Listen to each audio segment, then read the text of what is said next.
Awez, and today we're reacting to Art for the Government, from Pollock to Rockwell. The notion that the popularity of Japanese animation, music and manga has served to launder the reputation of the Japanese on the world stage.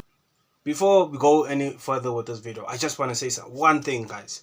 This is my favorite YouTuber overall. I don't care who you got over him. This is my favorite YouTuber. So please, do me a favor.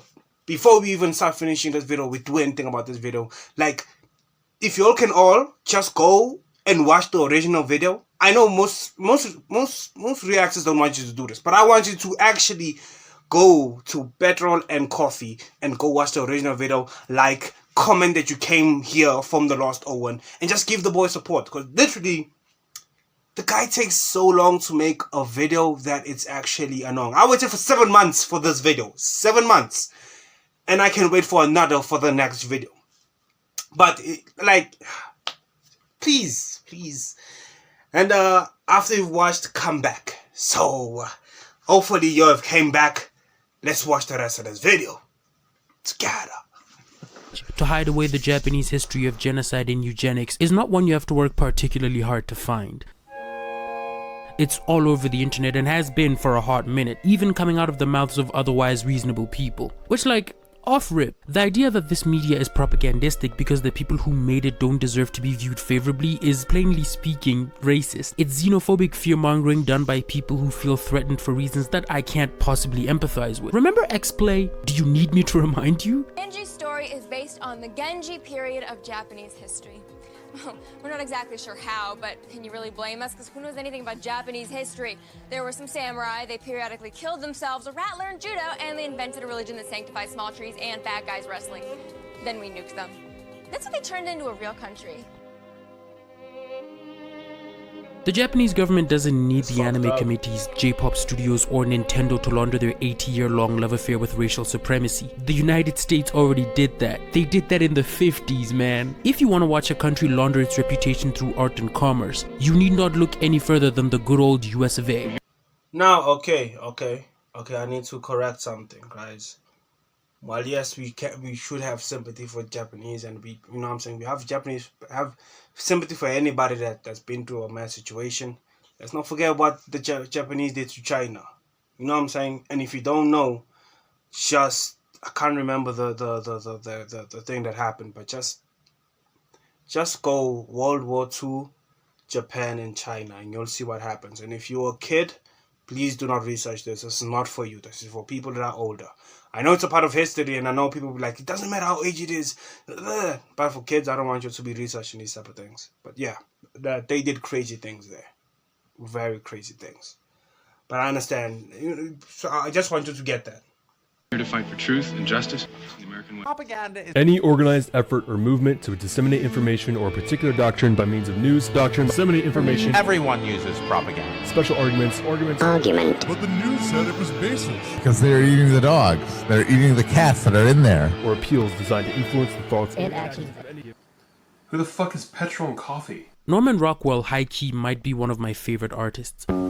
From a pure craft standpoint, there's a workmanlike quality to his work that draws me in every time I look at it. His neurotic and precise brushstrokes and encyclopedic knowledge of anatomy, his deep understanding of realism and cartooning, and the way he would mix these two styles made for some of the most dynamic posters I think I've ever seen. Part of this is due to his choice of model and making sure they had a very emotive face, but translating that onto the canvas is a skill very few can do on this level. Him being inspired by J.C. Leyendecker makes a lot of sense. Like Leyendecker, he's a master salesman, but where Leyendecker's art was made beautiful by its classy homoeroticism and just mouth-wateringly confident strokes, Rockwell made nothing but aw shucks Forrest Gump-esque idealized images, and that's where his genius shone through. J.C. Leyendecker was the better artist by a mile, but Rockwell was the better advertiser. His art feels nostalgic and warm in the same way that the Stalin-era socialist realism was. Even though not every painting Rockwell did was for a literal advertisement, they were all, philosophically speaking, ads. The manner in which they were so pleasing to look at, to ingest and masticate mentally with as little effort as possible is admirable, and it is a standard that I aspire to this day as a professional in the same field. There's one thing that stops me from fully enjoying his work though, and that is the fact that I am not American.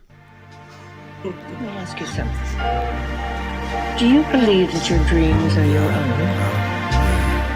Rockwell's work is so fundamentally and inextricably American that I find it alienating. It reminds me that the experience I'm having of this work isn't really the intended one. This is not my idealized nostalgia to indulge in. These are not my grandparents, nor did my home life look like this. The squalor I was raised in would look apocalyptic in one of these paintings. Even his Negroes are a different kind of Negro to me, ones which history would prove ultimately to be worth more, to be more human. Rockwell makes art that sells Americans of a certain age on the beauty and the purity of the world in which they grew up, by omitting all that was grotesque about it and shining it in this insipid, corny light. I'm so far from the target market that the work starts to look almost perverse to me. I hate everyone in these paintings. The America in Norman Rockwell's work is not based on any one real place. It exists in the same non-reality as The Simpsons, except where that was built on Matt Groening's Gen X cynicism, Rockwell's is pure silent generation nostalgic fellatio. Maybe it's because of how much he hated his childhood that he felt compelled to make a new one on canvas. One that didn't happen in a crowded, dingy house in smoke-filled New York with a family that he did not think very highly of. In these countrified boyhood paintings filled with false whimsy, you don't see any of the real Norman Rockwell. Nothing remains of the guy who got his first big paycheck and immediately went to propose to his brother's fiancée. His work reifies not only the beauty but the fundamental goodness of the American way of life. Even if we disregard the actual on-God propaganda he did while he was in the Navy, every painting he's ever done as a working illustrator, regardless of subject matter or client, was ultimately propaganda. Norman Rockwell, much like Dmitry Shostakovich, Zhou Lingzhou, and Jackson Pollock, made art for Because I like JPEGs for the resolution, the color, the size of them, everything about JPEGs I like. They landed at Plymouth with a smile on the face. I don't know if I'm gonna be able to like play this music, so I'm probably I don't know. We're gonna see. You know what though? Hopefully they're not gonna hurt us, because come on, they're not hurting my boys, so don't hurt me. Don't hurt me.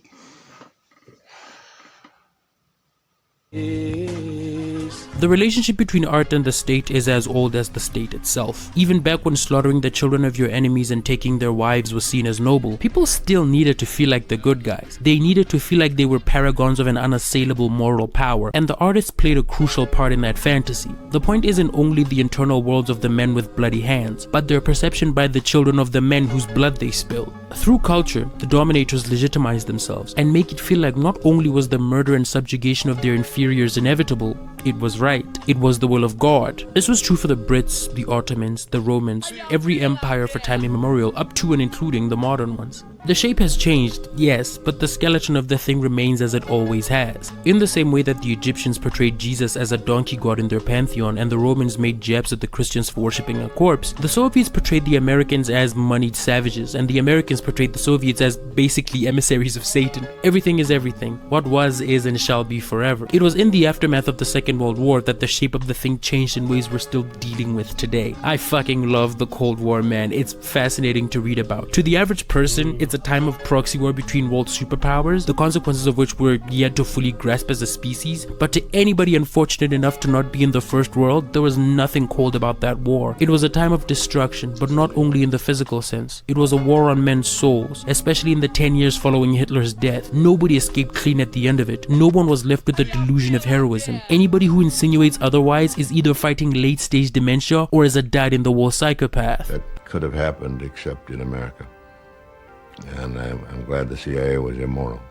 If that's immoral, to fund secretly something that is essential for the freedom of the world, if that's immoral, I'm glad. The thing about the Cold War that makes it interesting isn't just all the insane shit that the Americans did or the paranoia that both sides inspired in each other, but their attempts to win over the rest of the world to their respective causes. He did understand that America after the war had now become the center of the world, and therefore it had to be the center of the art world as well. And so it was time to promote a uniquely American art to represent our new influence and power. And so you couldn't be a great power if you didn't have art to go with it.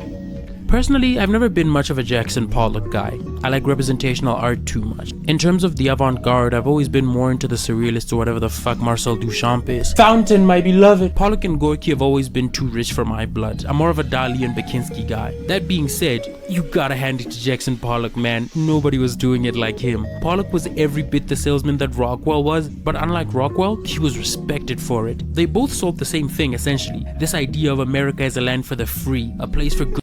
No lie though, yeah. If I ever had a lot of money, like I promise you now, if I ever have a lot of money and this guy just carries on being an artist like he is right now, I'd buy one of his paintings. I'll buy it. I'd buy it. I don't care what's the price. Give me the price and I'll buy it.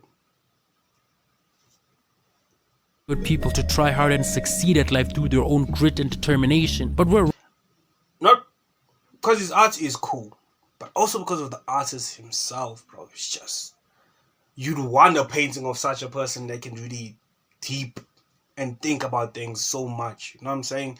And really break them down in such a way in a video, and also make the video so entertaining, bro. It's just like, yo, bro. Oh, you don't understand, bro. I'm a fanboy right now. I am fanboying.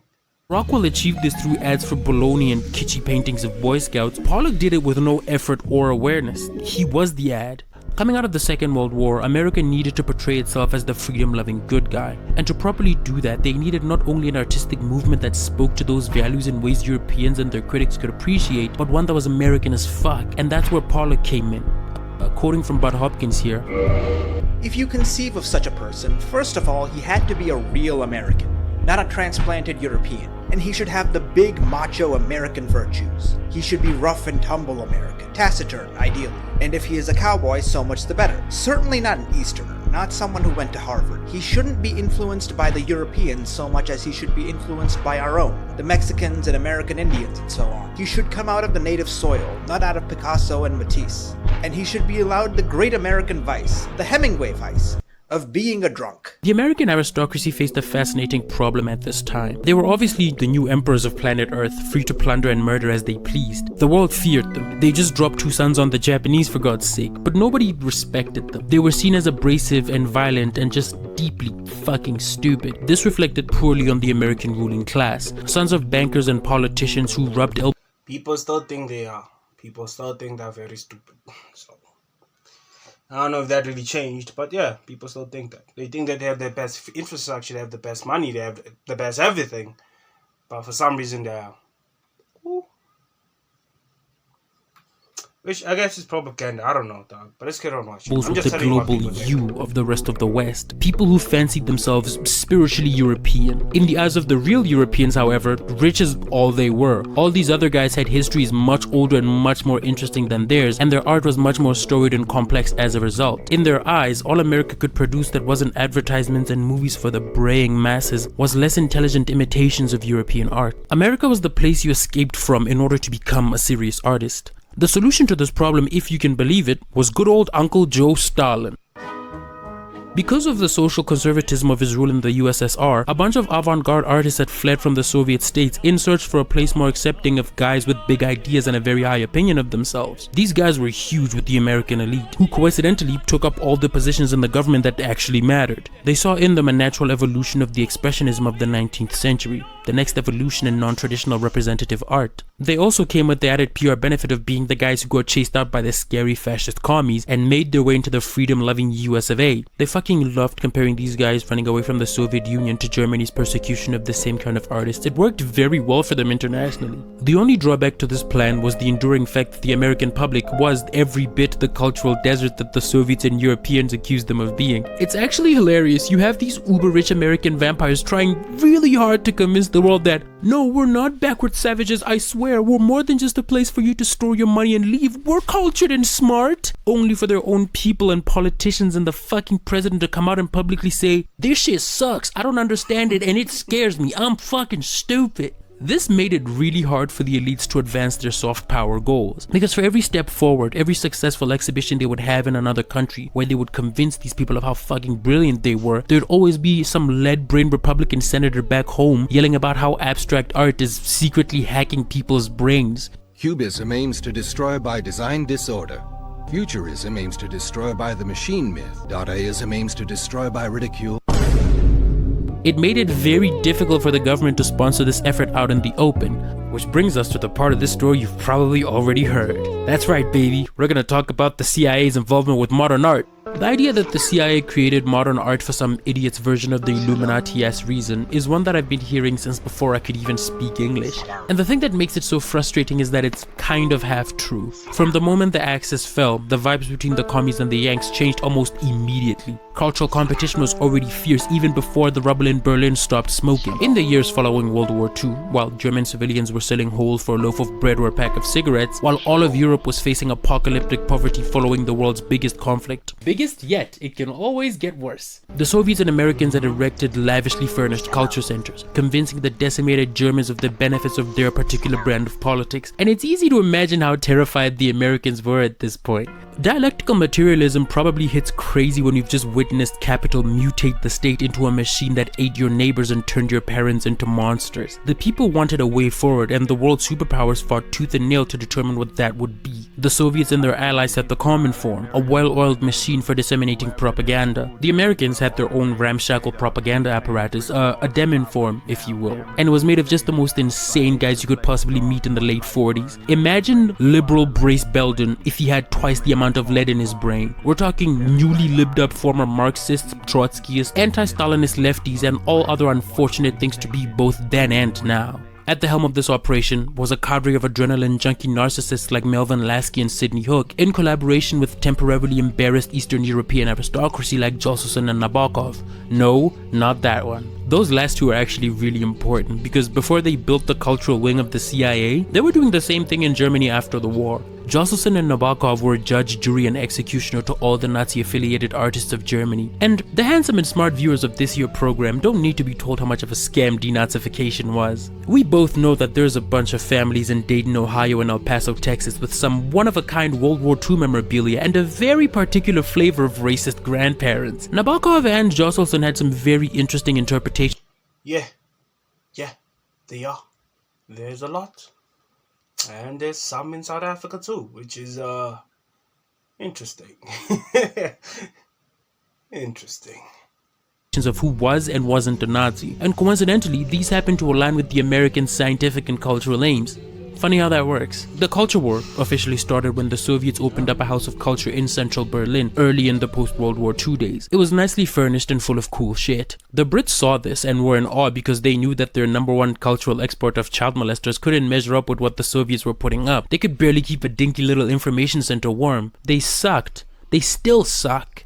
The Americans responded with the aptly titled America House. Here you could see exhibits, recitals and movies, all in service of the idea that America is the new cultural capital of the world. These did great things for American cultural capital in Germany, especially among children, because if you're spreading propaganda, gotta get them young. This place also came with a performance by black musicians to quiet the questions about that whole Jim Crow shit they had going on back home. More importantly for our purposes, they had objections of quote non-objective art, brought over from the Guggenheim Museum.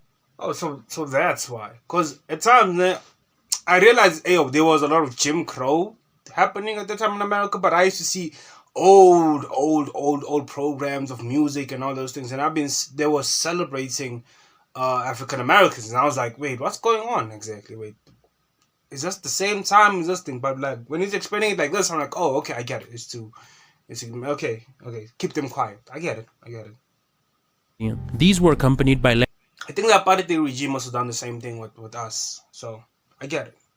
Lectures about fundamental thoughts on modern art, which used comfortably familiar medieval paintings to introduce the abstract possibilities of artistic expression. The reason why these took so well to German audiences, and the French ones too, was because they still had fresh memories of the Nazis' degenerate art exhibitions, and how so many artists featured in those exhibitions either fled to America or died in concentration camps. They were overcome with the image of a European culture shattered by fascism, the remnants of which had washed up on American soil. This was all pre-CIA too. The Cold War wasn't really on yet. All this was just some pre-game psychological warfare. In this time, Germany was synecdoche for the rest of the world and what they would be for the next 80 years. Now, my esteemed and handsome viewers, you simply must remember that these Soviet American culture houses were big not just because of the cultural splendor or whatever, but because they were material sources of comfort. Everybody in Europe was broke and the only money to be had was either American or Soviet. Now, say what you will about American cultural output, and a lot has and will be said, but money speaks. And the dollar was louder than a motherfucker. The U.S. effort to combat communism depends not only on its information services,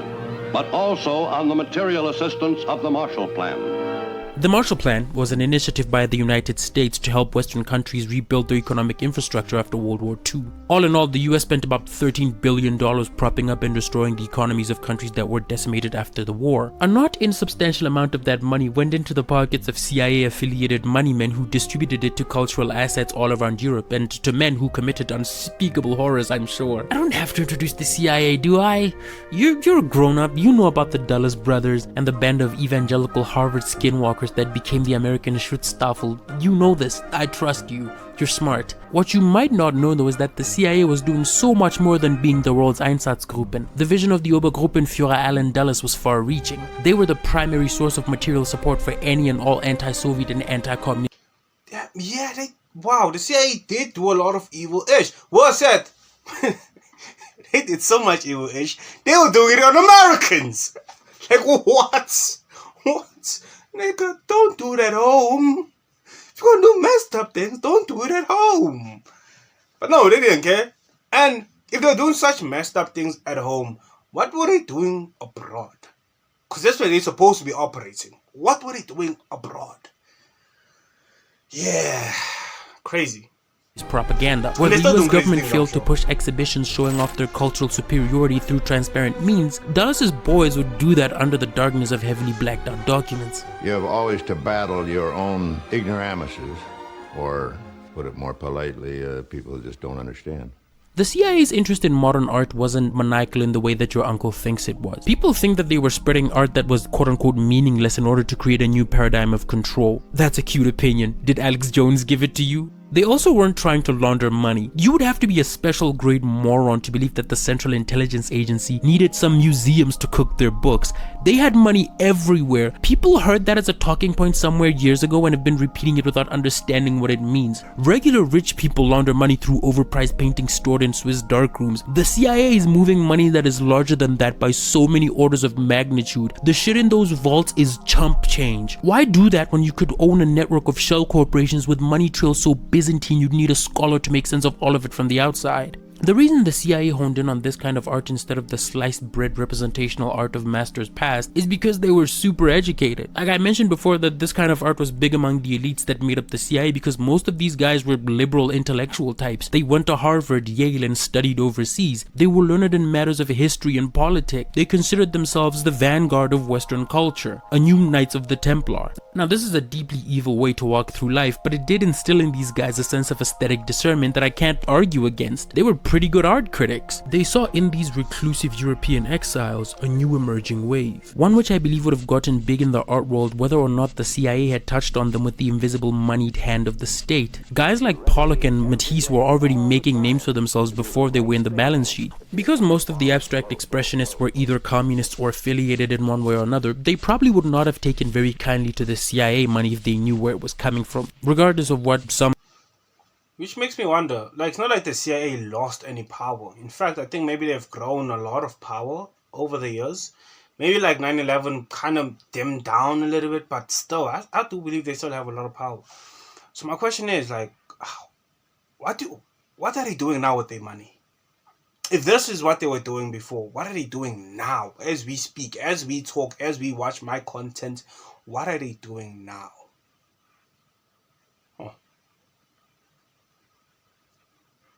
Question is, do you even want to know?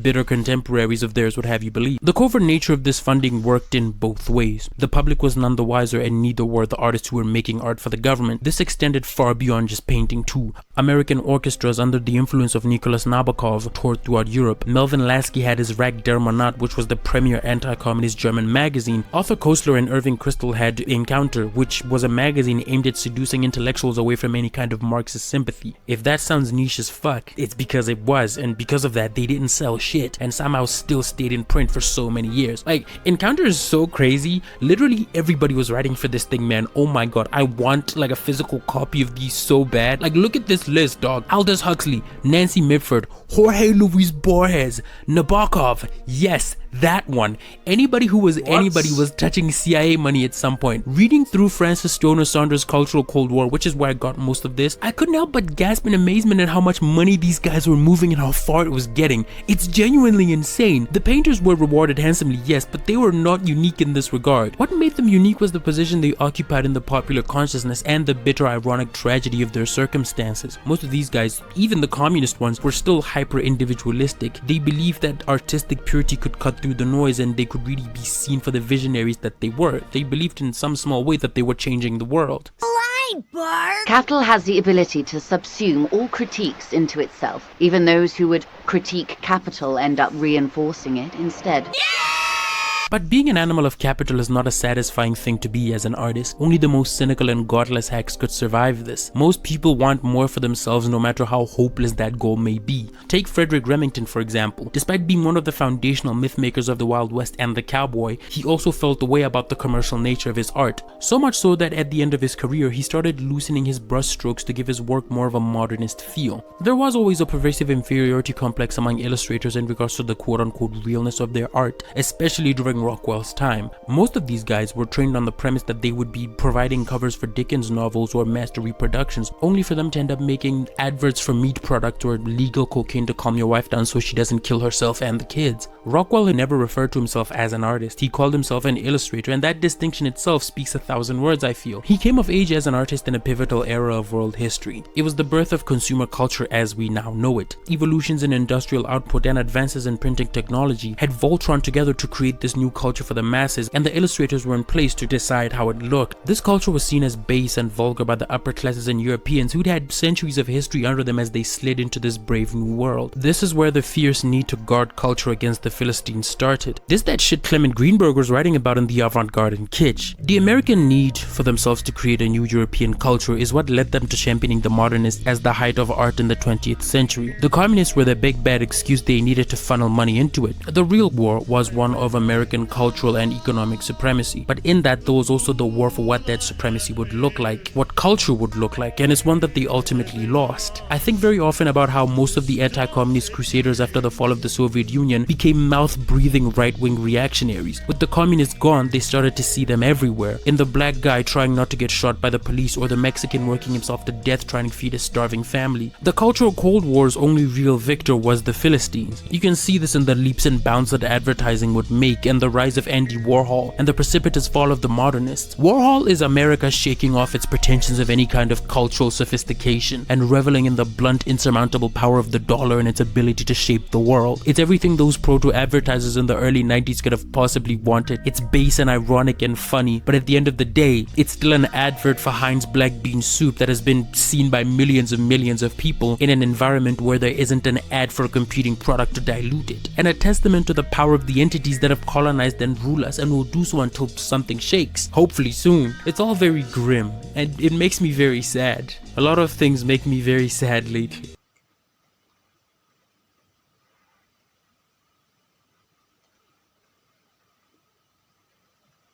We saw that, right? We all saw that, right?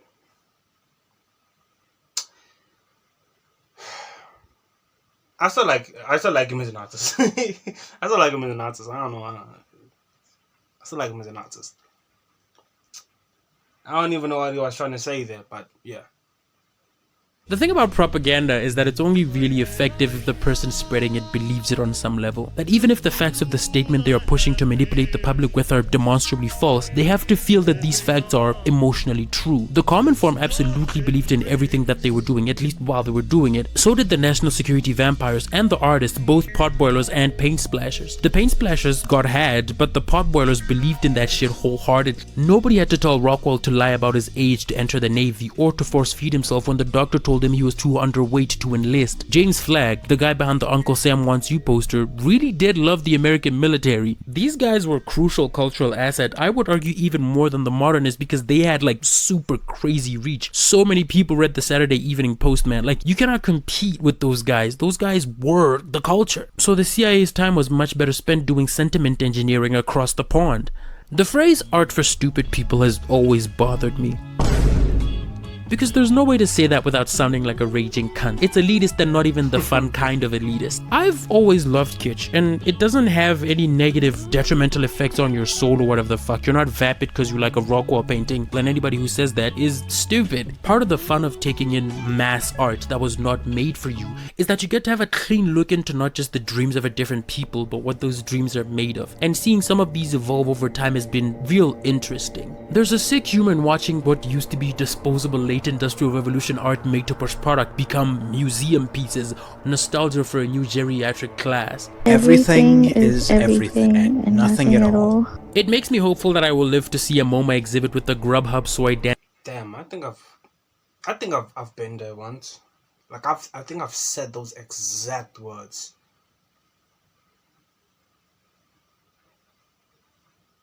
It's crazy that somebody also had that same experience. I might read up on the person who said that and see how his life is. Dancing commercial. The future will be very beautiful and very funny. In the same way that it's funny that the cultural Cold War had no victors. Communism is but a distant dream and a special interest for the dead weight of the first world's children online. Conservatism has devolved from the faux European skull measuring of its early days to sniveling man children who get off on poisoning their pregnant wives. And the liberals are liberals. Exterminate the brute so I can have my ethically sourced Ivory Coast chocolate type shit. Clement Greenberg's grave is a perpetual motion machine with how fast he's spinning in it. The aesthetes have failed. They dreamed frantically of guarding the gates against the brutes and the ignoramuses. They moved heaven and earth for this end, but look outside, baby. Look at your local bookstore. Look at your theaters and galleries. Look at your new global elites. Is it not beautiful how hard they failed? Is it not funny? The modernists were all in one way or another idealists. They thought they could build something that existed outside of the popular culture, and it was for a while very real enough to attract the vampires who sought to gain from it. Through no fault of their own, they ended up in the same place as all the potboilers and America First jingoists like Rockwell and Howard Pyle, as small men, cogs in a machine, making art for the government. Before we go any further, I do want to thank you on behalf of this country for all the wonderful, wonderful paintings you have furnished us with. I share my dreams with.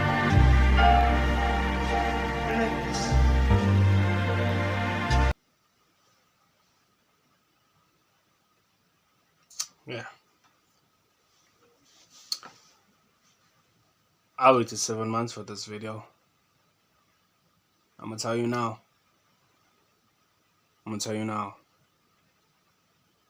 It was fucking worth it. It was. Really was. It was a good video. Very good video. Certain things I was like, wait, what's going on here? What am I listening to? And then there's certain things I was just sit down and just was watching. I rarely even paused. And you know me, I talk a lot. I pause until I die. But I rarely even pause. So, good video. Can't wait for another 7 months to watch another video about art. And I'm not even somebody that knows shit about art. I just, you know what I'm saying? I like smart people talking. That's my thing. I really do like when smart people talk. So, yeah. Without further ado, thank you for watching the rest of the video. Thank you for chilling with your own. Comment, like, subscribe. Until next time, been the Lost Out. Yeah.